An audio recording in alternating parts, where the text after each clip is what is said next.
तर येवल्यामध्ये सुद्धा मोठ्या प्रमाणात राडा झालेला आहे। राज्यभरातील ठिकठिकाणी मतदान केंद्रावर राडा झालेला आहे, गोंधळ झालाय।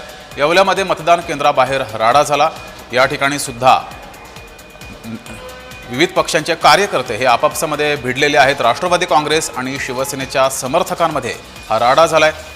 दोन्ही पक्षांचे समर्थक हे आपापसात भिडलेत। अधिक माहिती घेऊया, आपले प्रतिनिधी नरेंद्र बटाव आपल्यासोबत जोडलेत। नरेंद्र, हो नक्कीच जगदीश, येवला शहरातील प्रभाग क्रमांक 9 मधील सहस्रार्जुन मंगल कार्यालय या ठिकाणी मतदान सुरू असताना राष्ट्रवादी काँग्रेस, अजित पवार गट व शिवसेना या दोन्ही समर्थकांमध्ये मोठा राडा झाला। यावेळी क्षुल्लक कारणावरून मतदान केंद्रात ये जा करण्याच्या कारणावरून उमेदवारांमध्ये व त्यांच्या समर्थकांमध्ये वाद निर्माण झाला। मात्र त्वरित या ठिकाणी पोलीस हस्तक्षेप करत दोन्ही समर्थकांना पांगवले।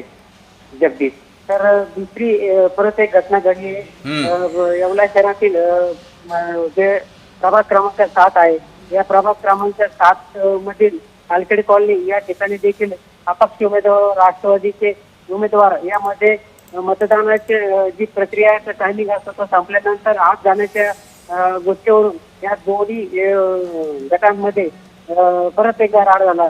येवल्यात एकूणच बघितलं तर 2 ठिकाणी राडा झाल्याच्या घटना घडल्या आहेत। ठीक आहे, धन्यवाद दिलेल्या या माहितीबद्दल।